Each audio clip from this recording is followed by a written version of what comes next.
Well, hello there, and this is Auntie, and I am here to do my review of 90 Day Fiancé, The Other Way, Season 3, Episode 15, Tell All. I'm so glad that this didn't have a part one or a part two and a part three and a part four. I'm so glad that they wrapped this up in one tell all. Let's get into it, y'all. Everybody needs a sweet old auntie. Everybody needs with a whoop whoop and a boop boop auntie boop. that everybody needs. You can make this up. Now you know that these are some crazy motherfuckers. Everybody needs a sweet old auntie. So why even bother? Aunties and lives, sweet old auntie. Aunties and ways. Are you okay? Are you okay? Well, welcome back, everybody. If this is your first time being here, please like, comment, and subscribe to my channel. And to all of my new subscribers, thank you all so much for joining this family. To all my nieces and my nephews, my subscribers, my members, thank you all so much for your continued support. It is so appreciated, and I love you all to pieces. Y'all, if I had to rate this episode of 90 Day Fiancé The Other Way, Season 3, Episode 15, Till All, I would rate this Till All probably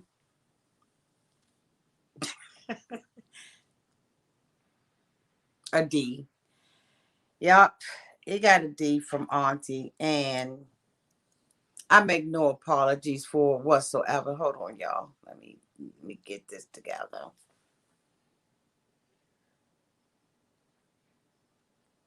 Okay.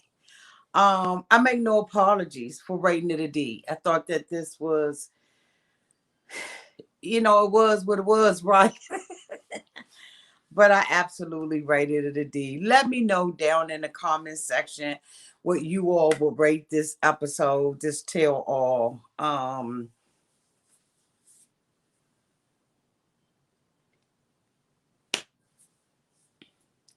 Anyway, let's begin.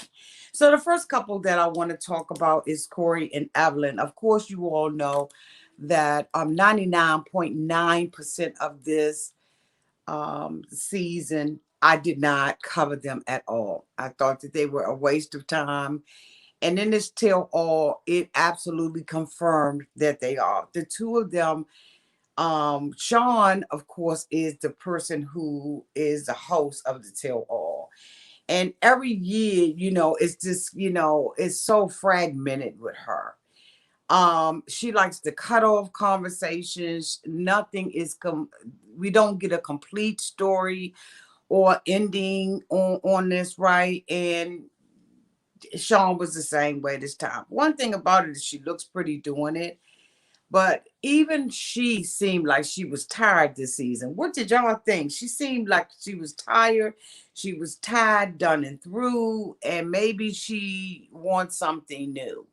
I don't know how much longer we're going to have her do this, but I'm telling you right now, she was just tired and through. But anyway, when she talked to the two of them, it was just some of the same old, as far as I was concerned.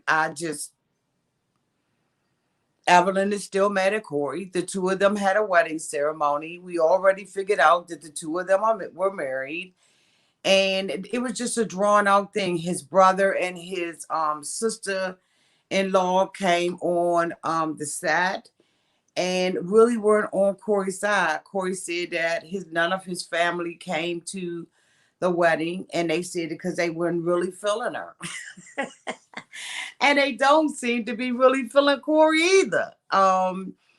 Evelyn indicated that, when she was there, the only time that they would talk to her, the siblings would talk to her, was when the parents were around. And outside of that, she didn't really have a relationship with any of them. And I'm saying, who can have a relationship with Evelyn as nasty as Evelyn is? The brother did indicate that, Corey didn't really have any say so in the relationship. He felt like Corey was trapped in this relationship with Evelyn. But here's the thing, I don't know if he means investments that Corey has made in Ecuador has caused him to feel like he's trapped because, she knows the lay of the land. She absolutely doesn't have any children by him. She's not pregnant or anything like that. So it's not a child that's causing Corey to be trapped in a relationship. He didn't already, he couldn't have felt that trapped. He went out and had a whole entire relationship with another woman. So I don't understand what the brother means by trapped. Okay. Y'all let me know. Y'all tell me what he meant by it. But I'm going to tell you right now, honey, I was like, ain't nothing keeping him in that relationship. He says that he loves Evelyn with all his heart, with all his mind. And I'm saying that the lie detector test has determined that that's a sure enough lie. Because one who loves someone does not go out and cheat. And that is exactly what Corey did. So, but on the same, speaking out of another tongue, right? Because that's what I do. Evelyn was so abusive with Corey. Why would she think that Corey would not? That why would she think, with the way that we have seen her treat him, that he would stay faithful to her? This woman is a nag. She is like raindrops hitting on a tin roof. There's no way that any man would have been happy to be with this woman, wanted any kind of longevity with her, wanted to be around her because, like I said, honey, it's like sitting under a tin roof and rain is just going, just a drop. Do, do. She just a nag, and nobody wants to be around that type of person. So I don't know. She doesn't seem to have changed. Her sisters are just as nasty as she is. And yeah, we're going to keep on pushing. So Kenneth and Armando are on the stage. Of course, we all know they had a fantabulous wedding that I was not invited to.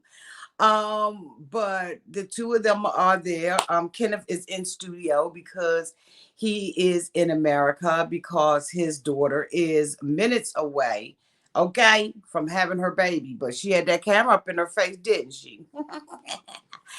And they show little Hannah. Um,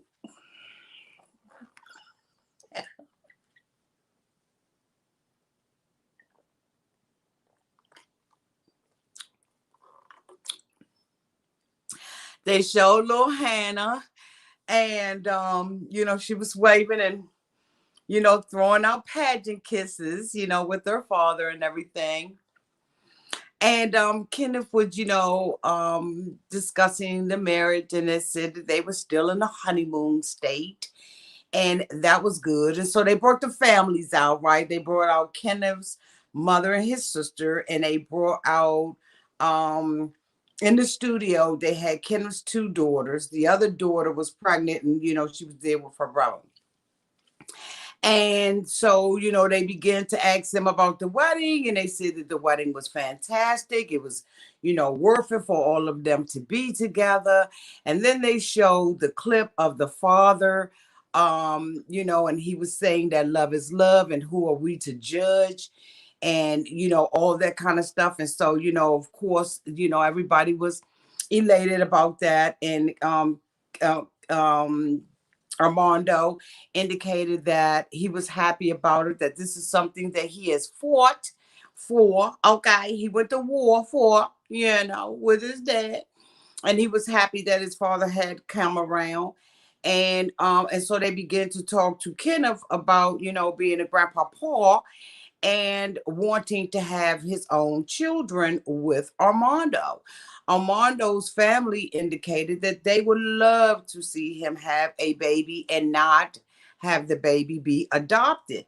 They indicated, Armando indicated that in their culture, that they believe that each person should have their own biological children. I found that very interesting, that that is the way that they think. But I ain't here to judge. Okay, I'm just here to get a review. But Kenneth's children feel totally opposite. They feel like their daddy should adopt the younger child so that the child that they have will be older than their kids. And they believe that he is a grandpa Paul about to turn, 60, and that he excuse me, y'all.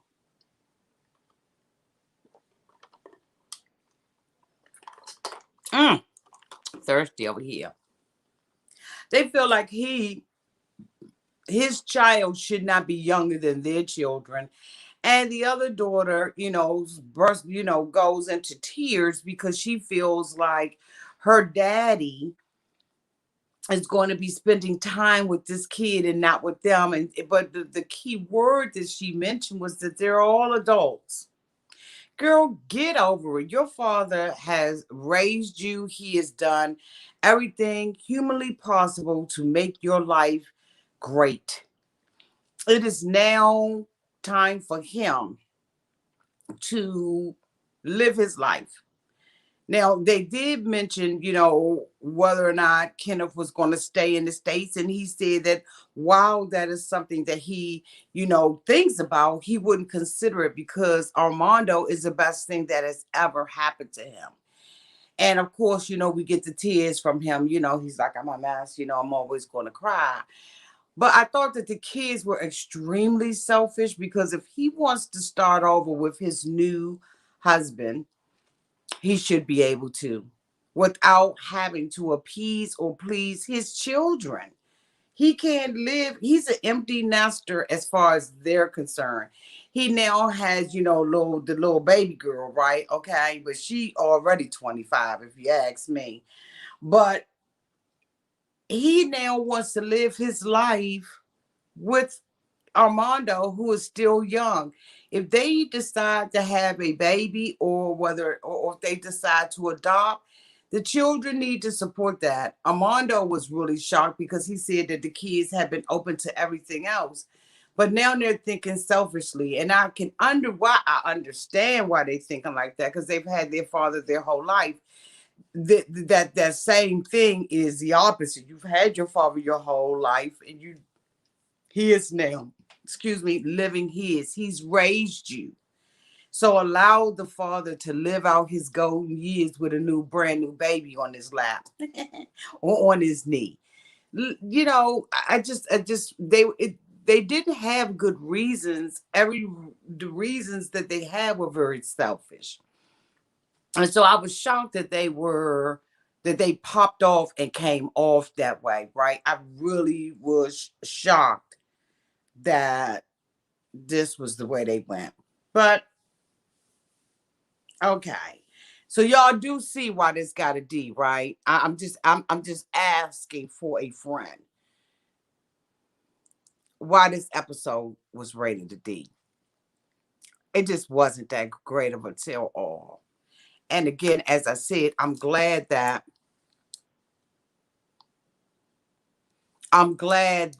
it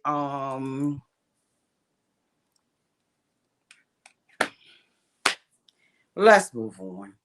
The next couple that I want to talk about is let's think. Ellie and Victor. First of all, what did Ellie have on?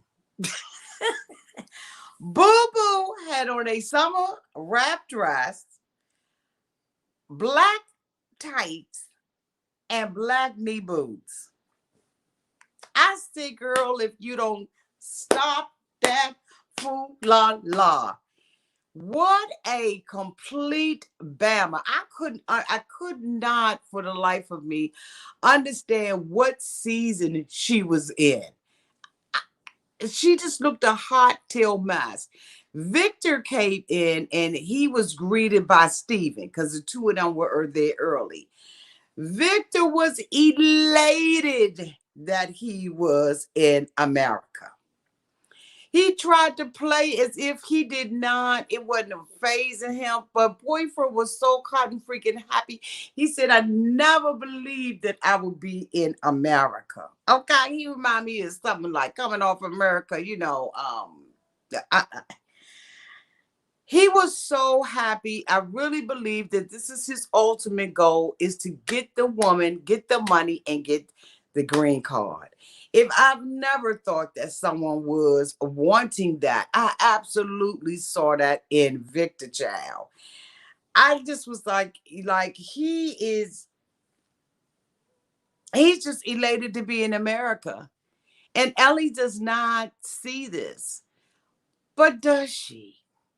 Now, we thought that Ellie was stupid to the fact of, what was going on with Victor. But really, she's not. She's just desperate, I guess.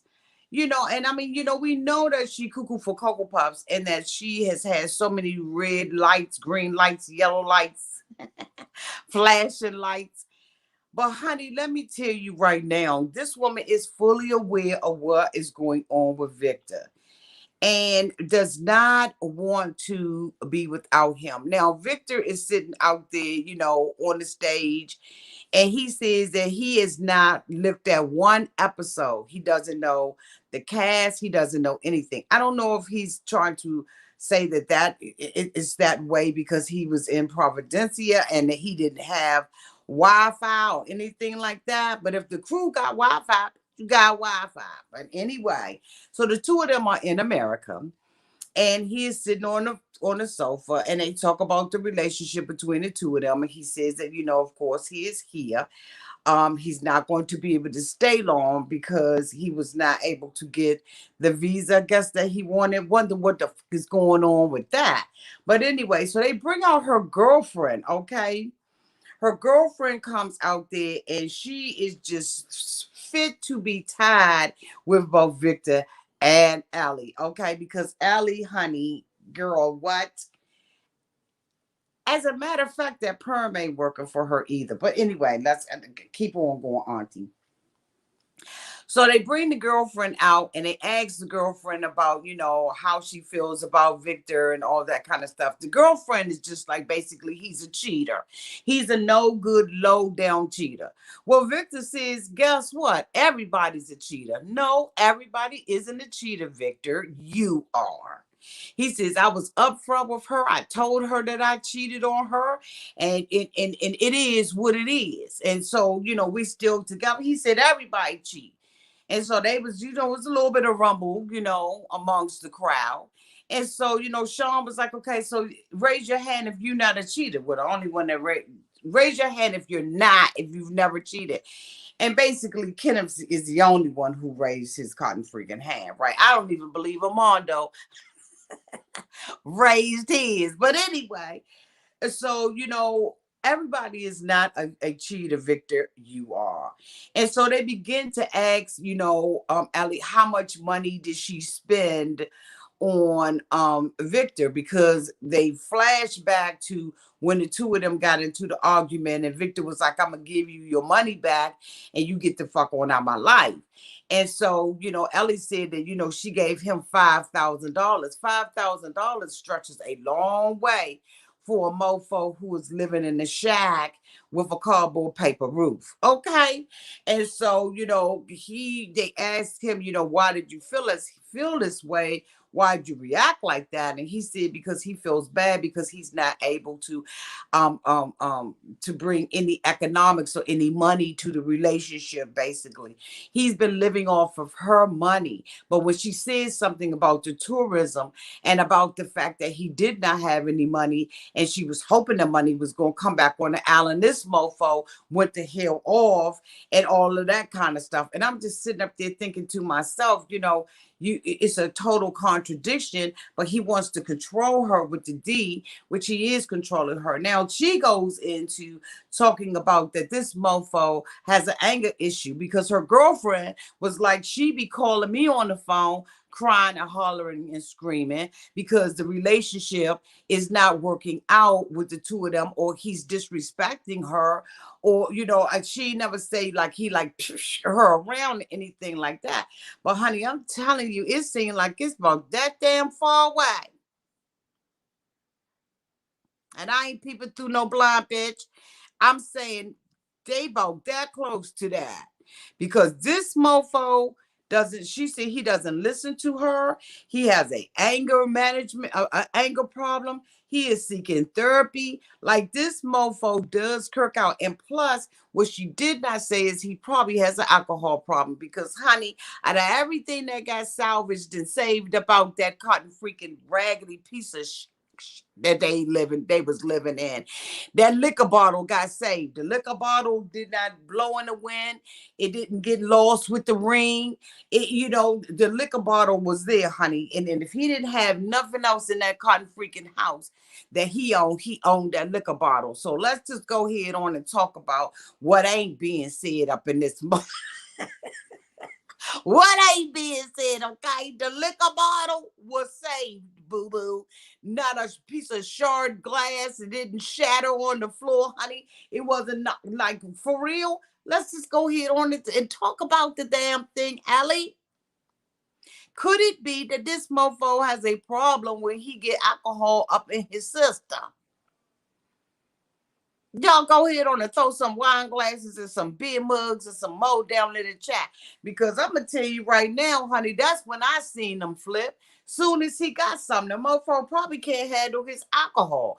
And she's got a whole pizzeria where I'm sure that they selling alcohol on the side. And this mofo probably coming to the pizzeria and falling all off the stools and some more stuff. Ali, go ahead on and tell us, boo, because eventually somebody on Reddit is going to find it and it's going to come out. Let me tell you, honey, those are the most masterful people you ever want to meet in your life. Is them people out there on Reddit, honey. That's a whole different community, whole different world. And if it's out there, Ali, Reddit gonna get it, they gonna tell it, and then we gonna report on it here, okay, on Auntie's advice. Because I have a suspicion that this mofo got more that's going on with him than what meets the eye. And then he said that he did not cheat for love. Okay, nobody hardly ever cheats for love. They cheat mostly for, what they can gain out of a person, or they just a low down, dirty, busted, and disgusted mofo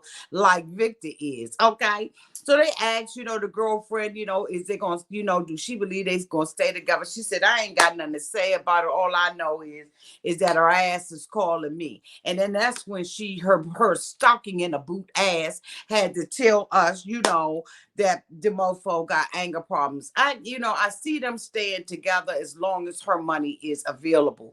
Once the credit card, dries up and she's not able to continue to finance his lifestyle or his life, period, boo. Okay.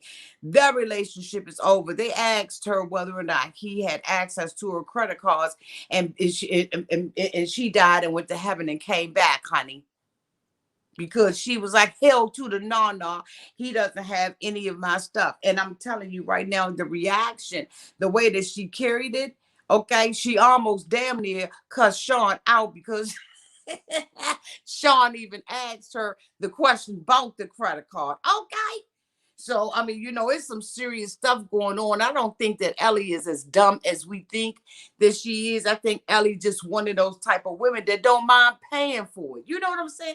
There are those women who don't mind paying for it. And I think that, in my opinion, that Ellie is a poster child for that. Okay. If there's a definition for it in the dictionary, Ellie's picture with that bad perm need to be in there too. Okay. All right. You heard it here first, boo. Okay. Anyway, on to the next one. Ariel and Biniyam. So Ariel and Biniyam come out there. Ariel's dress is fire. Complete fire. Her whole look, in my opinion, from head to toe, was fire. Y'all got to admit it. You got to admit it. She looked good. Now, Evelyn is sitting up in the background and she is in front of Corey talking about, okay, because we know that she's a pass around El Salvador, Ecuador type of chick, right? Okay, it's Ecuador auntie. So we know she was alleged to be the pass around girl. She already having problems with Corey, but she gonna sit out there in her man's face and talk about how good Biniyam get and how good Biniyam looks, and then gonna try to play it off and say how good Ariel looks. Honey, we saw you checking that man out. Matter of fact, Steven is the one that came out and told Evelyn, this is the most modest I've ever seen you look. I just was like, Keith, first of all, you would be one who would notice somebody being modest and somebody not, because you checking out every woman. Matter of fact, you probably looking at my cleavage now, you little nasty buzzard. But that's besides the point. But anyway, so Evelyn's talking about how they look and all that. So the two of them sit down, and so Sean is like, the last time that we saw y'all, y'all was in, Ethiopia, going back, to do the K1 visa. Did he get it? And so, Ariel's like, yeah, I know that I gave him a hard time, but I always want the best for him. So I did end up going to Ecuador. So did y'all get the K1 visa? Benny was like, can we tell it? She was like, yeah, he got it.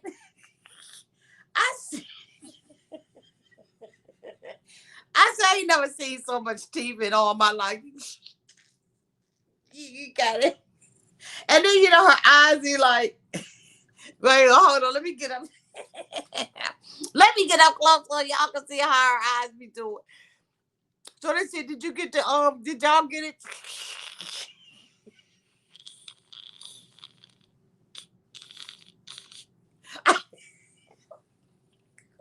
I see what the...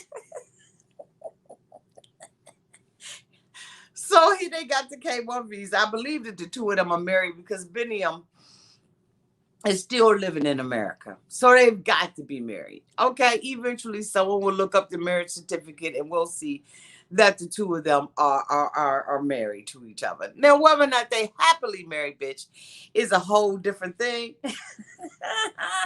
But the two of them are married. So, they talk about, the K1V, they talk about the little son. He is adorable. The flips. And if you're not following them on Instagram, he does this thing where he holds his son in with one hand and he be flipping and bumping. And it's just the cutest little thing. If you ever want to see a really good relationship between a father and a son, I think that, despite how nasty and rude and disgusting, okay, that our girl can be, the best decision that she made was to stay with Biniyam and to give him an opportunity to father his son, because it is a beautiful relationship if you have an opportunity to witness it. And the relationship that he has with his son is not fake because of the response, just the automatic response and trust between the two of them. I mean, to have this big fat little baby, cute baby, up on his palms like that, and the little boy just balancing and doing all kinds of stuff, it is absolutely an authentic relationship. So anyway, the two of them, are talking about their relationship, and they asked Ari whether or not she felt like Biniyam had cheated on her, and she said that she doesn't have any proof, but no, she does not believe that Biniyam cheated on her. So they bring out Ari's ex-husband, and they discuss this boring relationship between the two of them. Everybody on the stage, the majority of the people on the stage believe that this relationship needs to be severed. And he said to Biniyam, if I was a girlfriend and I was talking to her in Spanish, would it bother you? And Biniyam was like, no, but it bothers me because you're her ex-husband. So what has been happening is that she sits on the phone and she talks to her ex-husband in Spanish. This is the same ex-husband that she just walked away from, moved to Africa, met some other man, got pregnant by him, and had to go back to her current husband, okay, the husband she was still married to tell him that she was pregnant. This girl has privileges beyond privileges. And she is a spoiled brat. I don't know whether or not both her and Biniyam both indicated that they have anxiety. And I really truly believe that they probably both need to be medicated, because that's why they arguing all the time, right? I was shocked to see that Biniyam suffered from anxiety, but I guess it was more anxiety of, losing the possibility of losing yet another child. And so maybe that's why, Biniyam was, had anxiety. It's obvious that she does, and she doesn't have any self-control sometimes, and she comes off rude and combative, and I'm sure that she does not want to come off that way. She did, indicate that she went back to Ethiopia, right, with him. So it's obvious that she does love him, but she is almost lording over him, right? Because he's coming to the table with nothing, which is making him a beta man, right? Instead of an alpha man. And I think that Biniyam wants to be alpha. Eventually, he is not going to play by her rules. And that's when they're going to seriously have some problems, in my opinion, in that relationship, because she is absolutely lording over him. And so they ask, the couples about, ask them about, the finances and stuff like that. And she said that Biniyam just opened up a bank account here in the United States. They've got to be married in order for him to do that. So anyway, the two of them are, discussing, and they bring, the sisters out. They bring um um um Biniyam's two sisters out. And then this when, stuff gets raggedy, because as long as Ari feels like she's in control of the conversation and of the narrative, she can go with it. When her ex-husband was out there, honey, she was skinning and grinning. As soon as they brought Wish and Mimi out there, oh, she wasn't skinning and grinning anymore. Matter of fact, she ended up sliding up to the edge of her seat to have a conversation with these sisters, right? So they asked the sisters. Now we had saw, and here's the thing, I was on this whole side, okay?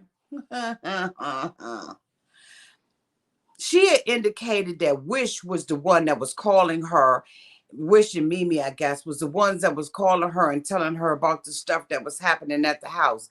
Coming to find out that Wish said it wasn't quite the way that Ari was saying it was. She said that, she wanted to go over to the house for a party. And she asked Ari if she could spend the night. And Ari said no. And she was like, well, it's already hoes up in the house anyway. The way that Ari told the story was like Wish had called her on the phone and was like, girl, look, heads up. I'm trying to let you know that this is going on at your household. And I care about you, and I care about the relationship and all of that kind of stuff. Well, come to find out, that wasn't the case at all. So Ari basically was lying. And then she said, well, I believe that he was cheating because he wasn't answering my phone call. Well, no, bitch, that's not what you told us during the season. What you told us during the season is that the sisters was calling and snitching. Then she sits there and say that the sister was calling and snitching. And then when the sister tries to defend herself to say that it won't that way, all of a sudden she wants to walk off the stage and not have a conversation about the book anymore. So thou does protest too much.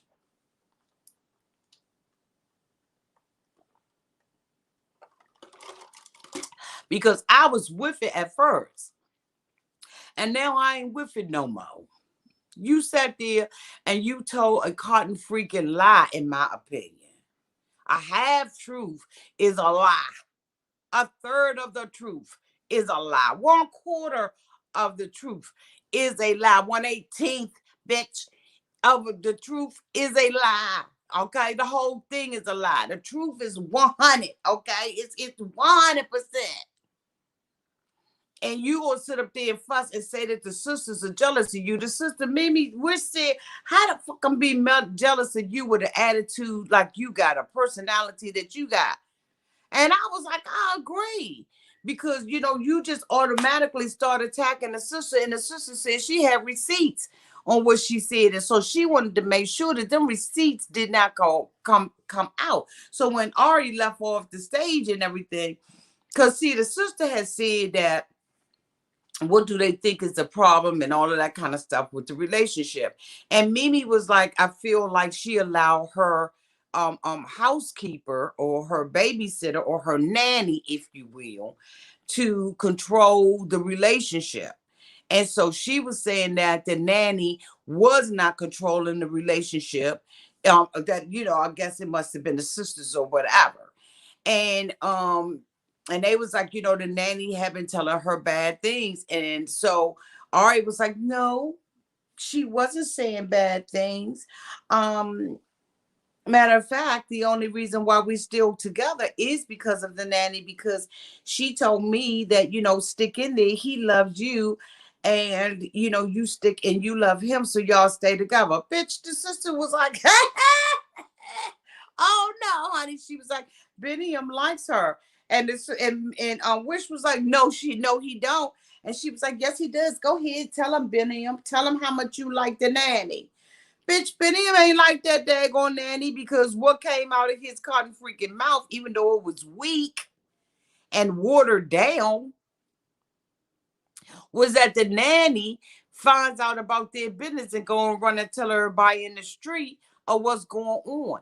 And then Ariel is backstage. At this point, she done walked off the stage because she's mad and can't handle the situation.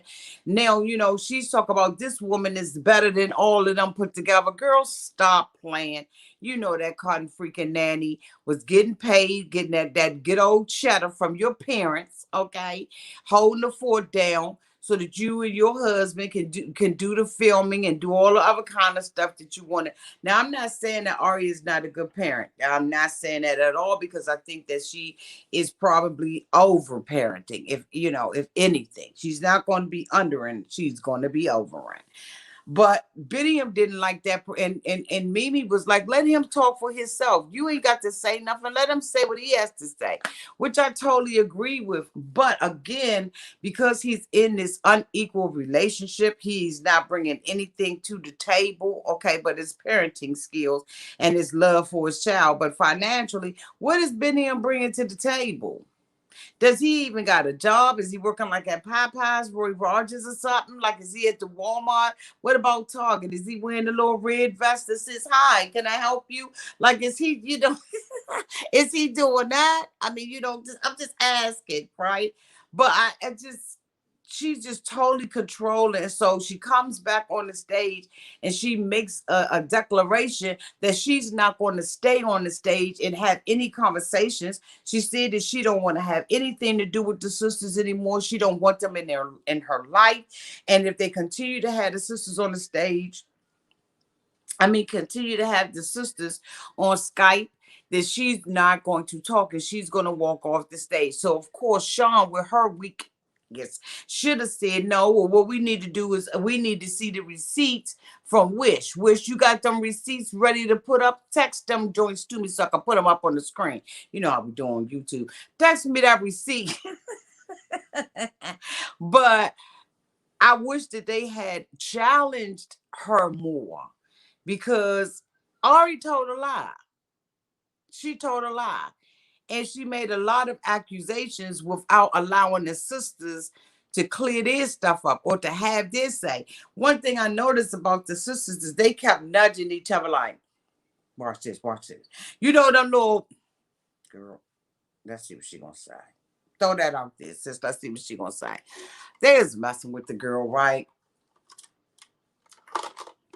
I do believe that Wish was going back and forth. I think she was playing two sides. Biniyam wants his family to be together. He wants Ari to clear everything up with the sisters, and she's saying, "I don't have any sisters, and I don't want yours." And I thought that that was really rude. I thought that that was unfair for her to even do something like that, right? Like I thought that was really unfair. I thought it was low down dirty, but that's how she been playing the whole time. That's why she, made him leave Ethiopia and come, with her. I believe where were they at? Kenya, I think it was. I can't remember where they was. But she had been manipulating. But that's what happens when you're not bringing anything to the table and you don't have your own independence. You're at the whim of other people, and you it was what it was.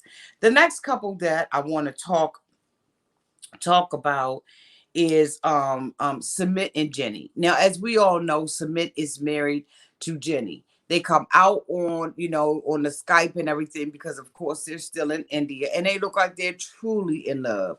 I think that marriage looks good on Jenny and Sumit, to be honest with you. And I ain't never think that I would say anything like that. But I truly do believe that marriage looks good on the both of them, right? And so I was pleased to see, that they looked sincerely happy and that Sumit is not at a place where he's regretting marrying, a woman 30 years older than him. So anyway, they asked Sumit and Jenny, have they told the parents about their marriage? And the two of them indicate that they have not. And Sumit says that he is going to take the opportunity during the tell all to tell his parents. But honey boo, when they brought them parents out there, okay, now they had already told the whole staff they had the parents and sequestered in the back, right? So sequestered on Skype with her, with everything on mute. And so they had already told everybody on the cast that they, had not mentioned anything to the parents, and today was going to be the great reveal. So they bring the parents and everything out, and they begin to talk to the parents about, the relationship with Jenny and Sumit, the astrologer giving them the okay to get married, and the parents saying that they were going to go with it. But Jenny said, like 3 months later, Mama switched back. Sumit threw his mother under the bus because he indicated that after the meeting with the astrologer, where the parents said that they would not neither deny it nor affirm, okay, he said that his mama was texting him and was like, get rid of Jenny, send her back to America. Okay, so the mother, really don't have as much respect for the astrologer as everybody thought she did, okay, because she still was doing undercover, dirty, nasty, stank stuff in the background the whole entire time. So I don't know if a star gonna fall off the sky on her. Y'all let me know, all of y'all that's into astrology. Let me know what's gonna happen, Cole. Okay, is the planets gonna misalign? Like, are we going, like, just let me know. Is it gonna be something changed in the climate? Over around her house, you know what I'm saying? I don't know what the punishment is for not following an astrologer. And I ain't trying to be funny. I'm just trying to act. So I'm sure that you all will let me know down in the comment section what the hell is going on and what's going to happen to them for not following him. Now, allegedly, okay, according to the streets, he was a fake and a phony anyway. So I don't know. But when I saw him pull up that laptop, I was like, bitch, they doing astrology on the laptop. Now, of course, y'all know I can't see nothing that's going on in the comment section. Oh, okay. Can't see nothing because Auntie ain't got her glasses on. And I'm not sitting with my big laptop. I'm filming this off of my cell phone. So I can't see it, but I will absolutely come back and see what's going on. Okay. And I'm hoping my moderators are letting y'all know I don't have my glasses on. I can't see. Okay. I can't see nothing. Did y'all see how I was fumbling and bubbling earlier? Okay. Okay. So, so they, the mother was like, we ain't been bothering them. You know what I'm saying? And they had Sumit's brother and his wife there. And the mama was like, we ain't been bothering them. They living together. They fine. We done backed up out the way and everything. But they was like, well, how you feel about the marriage? And they was like, we not for them getting married. So they asked the brother whether or not, he thought that they should be able to marry. And he said no. And so, Kenny, with his loud mouth ass, gonna sit up there and say, that they've been together for 10 years and the parents have tried everything to separate them and cause all this trauma on them. And he was like, and it didn't work. I mean, they've gotten married. And everybody was like, because of course they wasn't supposed to know because the parents did not know. And he said, to someone else, to other people. So he covered, he caught himself. But the thing about it is, Kenny, if you're going to get up in somebody's business, young, don't be fucking up the bag. Okay. You almost messed stuff up for Jenny to submit because I'm telling you right now, honey, Jenny looked like a cotton freaking ghost. Now, she already was pale as hell, but she looked like a ghost when he did that. Okay. I thought she was going to fall out and just, anyway. So Kenny ended up fixing it and the parents wasn't the wiser. But me, with my slick ass, I would have been able to catch on to that. What you mean they married to other people? They married? So they asked the brother and his wife, they asked the brother, if your parents said that you could not marry your current wife, would you have married her anyway? He lied and said, no, he will follow behind his parents. But I was like, young, you telling a damn lie. And when they asked the young woman about it, she said, well, it ain't never come up in our relationship. Of course not, because the mother is looking at you as a perfect Indian woman. So no, you're not going to have no issues. And then you wasn't sleeping up in the house. And so, Kenny was like, y'all got to consider other people. No, they don't. The only people they considering is the neighbors. Bitch, they done been telling us that from the very beginning, right? From day one.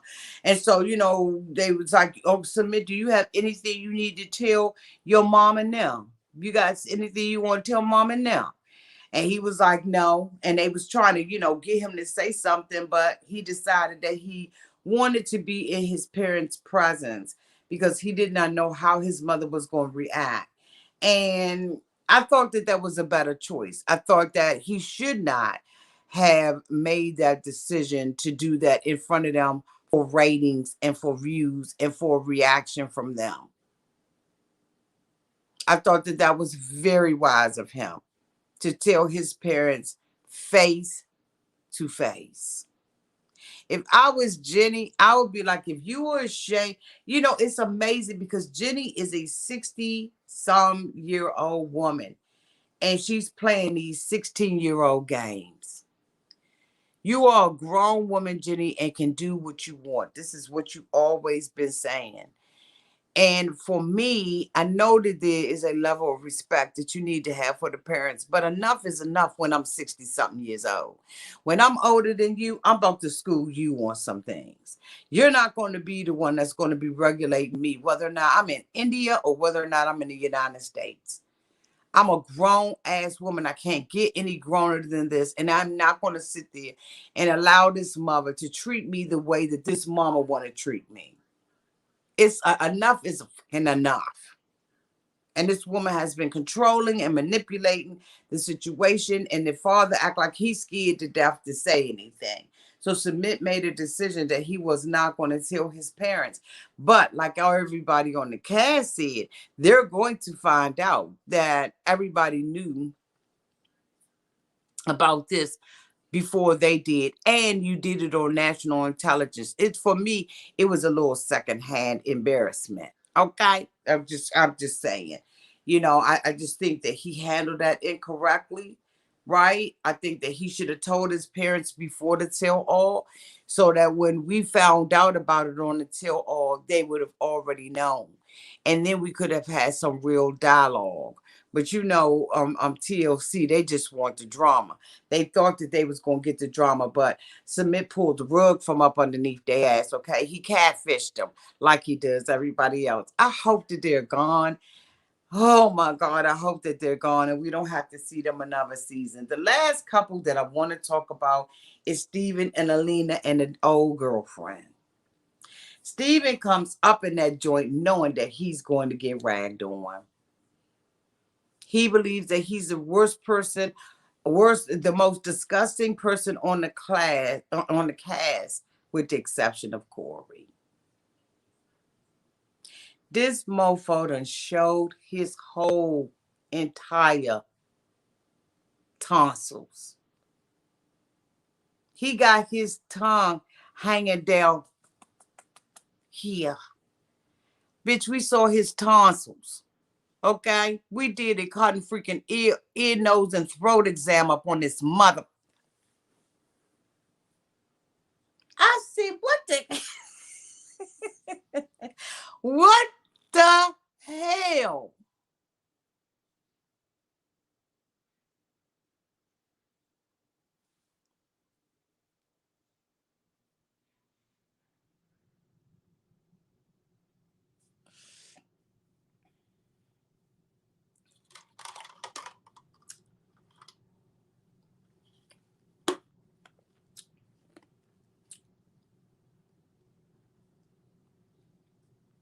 So Steven comes out on the chair and he's bouncing. Oh, bouncy. I said he ain't used to it. I don't know if they grew up in the backwoods, bitch. I don't know if they had an outhouse sitting outside. Maybe they had one of them painting buckets, 5 pound, 5 gallon paint buckets that they it in. But this mofo is uncouth, unlearned, acts ignorant, slow. He ain't even looking. Um, um, um, um.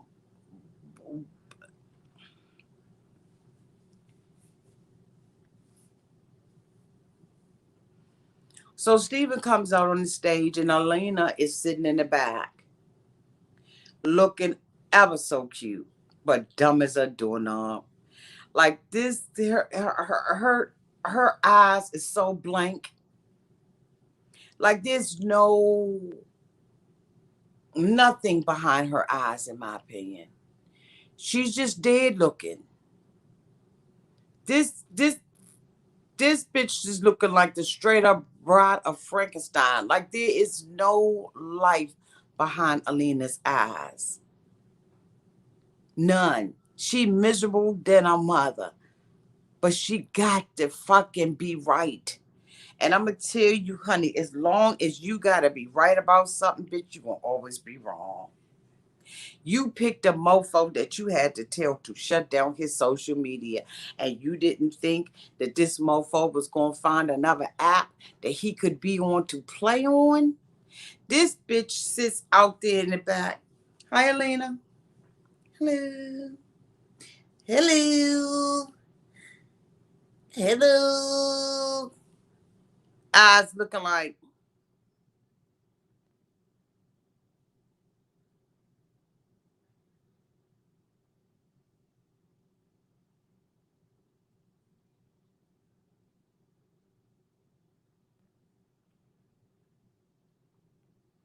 I said, if this ain't a bobblehead bitch, I don't know what she is. This bitch head is bobbling and her eyes is wobbling. Bitch, when she was going down like,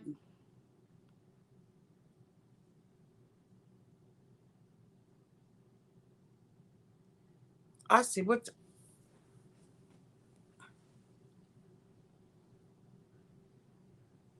So Steven is out there. They ask him how the relationship is going. Well, it's not going that great. Um, we have some things that we need to deal with, and say, well, what stuff y'all need to deal with, Steven? The fuck is going on, Alina?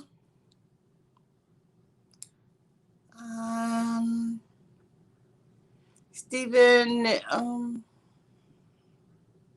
that's all right. Fuck it, Alina. Steven, what's going on? So Steven tells us that he got a sex problem. That he has had 9 women to DM him inappropriate pictures. I said, bitch, ain't nothing inappropriate that's coming to you. 9 women reach out to him. He decides that he's going to respond and encourage these women to continue to reach out to him. So he sends them headshots and his tongue. He says that his tongue he got a long tongue, but too bad he don't know how to use it.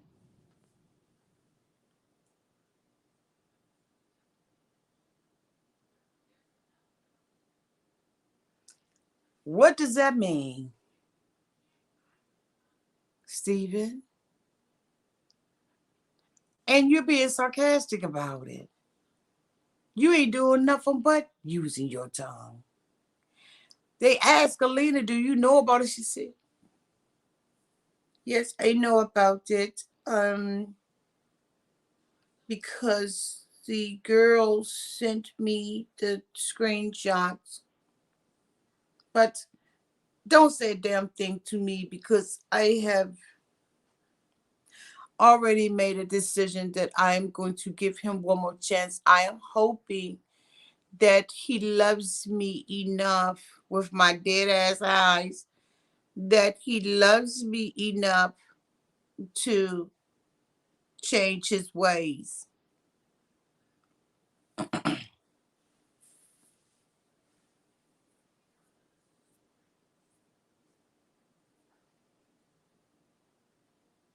Immediately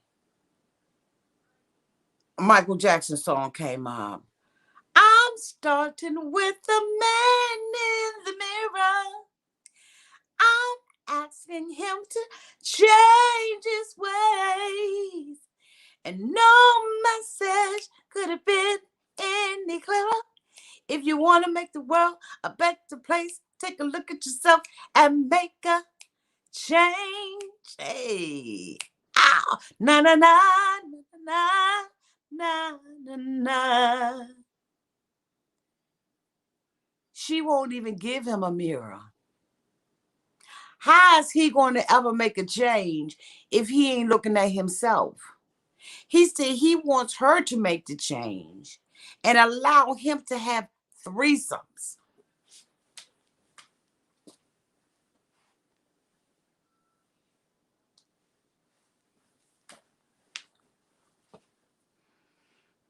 That's the change that he wants to see. He said the change don't start with me, bitch. The change start with you because I got a hungry appetite. I done told you from the beginning that I wanted threesomes. And until you give me that threesome, I'm going to be with 3 and divided by 3 and here. Then they bring out the ex-girlfriend, who's the ex-girlfriend because this bitch goes over to Russia while he's in a relationship with her and sleep with 3 women. Now, we all know that the woman that he slept with in Russia had to been when he was taking a trip to go and see Alina. So while seeing Alina, he done made a pit stop at 3 different residences, bitch, in Russia, and he done slept with 3 different women. Then they bring her out. She says, I'm here for Alina. Bitch, you don't know Alina. How you gonna be there for Alina? Like, this whole conversation is just like fucked up, tied up, and tangled up. So the Steven is sitting up there like, can we go to somebody else? No. And we're going to talk to you. Stephen has sat up there and licked his tongue. Boo, we done did an ear, nose, throat, and exam on this month. And we have determined that he batshit crazy. Yes, I said it.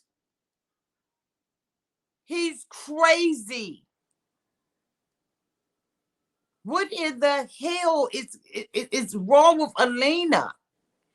She gotta be right, boo. She gotta prove to everybody that she right. But she knew she was wrong from the giddy up because he was like, I've been letting you monitor my social media. I cut my social media down. She said, oh, what a big deal. No, sweetie pie, you knew that he had a problem from the giddy up because he said he told you about the threesome that he wanted to have, and you never said anything any different.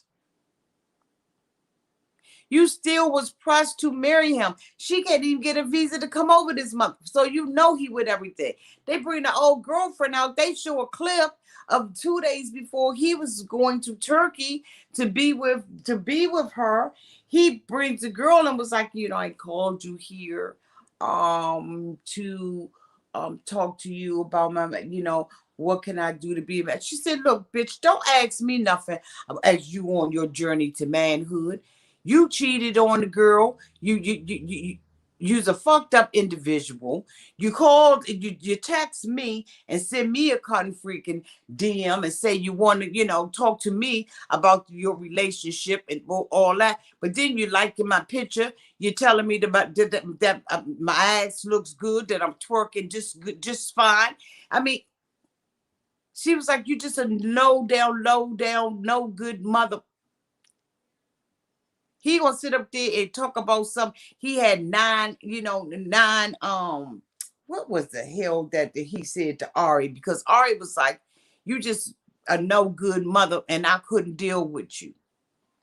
He said, well, I had a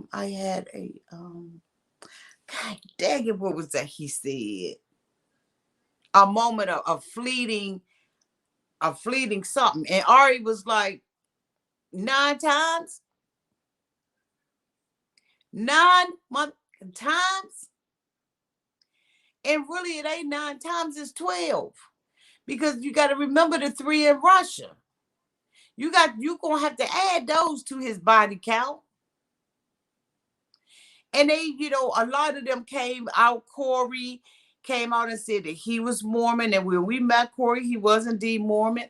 He said, but you cheated on, Stephen said, but you cheated on your wife, Corey. Corey said, but I'm not out here advocating and saying that I'm a practicing member. Armando indicated that he was Mormon and that, I don't know why Kenneth said that he told him, you're going to get pictures of other women and all this kind of stuff. Kenneth said he even got a couple of breast pics. But he said, you got to ignore him. Stephen isn't there. He wants this fame and the publicity so he can get the bouquet and the bouquet, in my opinion. Everything said here tonight is alleged, in my opinion, with the exception of those things that came out on the stage. But Stephen, Alina said, the girl said, you need to break up with him. He's a dog. He's a cheater. He's a that. Alina said, thank you so much for caring about me. But I'm going to stick with my husband. I said, this is the dumbest girl I've ever seen, with the exception of Nicole. This is unfreaking believable. I couldn't even believe what I was seeing. You big dummy. And Stephen is not taking responsibility for his stuff. Stephen is saying what he got to say to get by, because he was like, thank you, baby. What is it that Alina wants? I want to be in America. I want to come to America. I want to be in America like Nicole. I want to have a flag in my hand with those stripes and stars. I don't mind going near or far. America is in my view.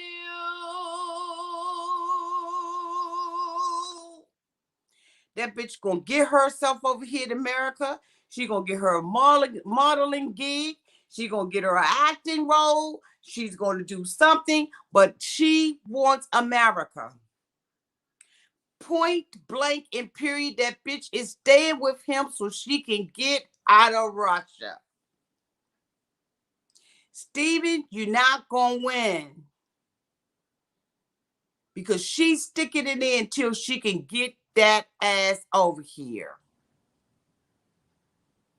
Because originally she said that she was going to stay in Russia. Now all of a sudden they trying to get a visa. Bitch, bye. That's her goal. Watch and see. She going to be like all the rest of these mofos. They get with these people. And next thing you know, they over here in America waving flags, bitch, on a beach in Florida. They're going to be like Julia, who married the millionaire, okay, in Connecticut or wherever the hell they was living at. And next thing you know, honey, she got her Marlin geese, she with another mofo, and allegedly she's pregnant. These people use them to get to America. They swallow what they got to swallow while they got to swallow it. And they get their asses over here and they completely change their whole life. I said it.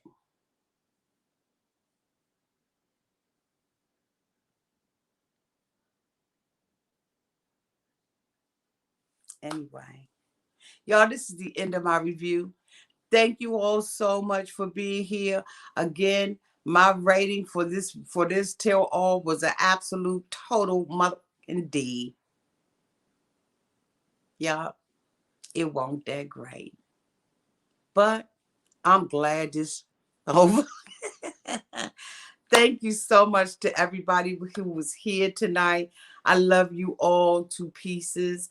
If anybody super chatted or anything like that, thank you so much. I did not have my glasses on. I could barely see. Okay, I got them on now so I can see how to get the hell up out of here, okay? But I love you all to pieces. Thank you so much to my moderators. I love you all. Great job. Y'all be safe, be sound, and until we meet again, I love you all to pieces. Bye, y'all. Let me see how to get about this camp. Okay.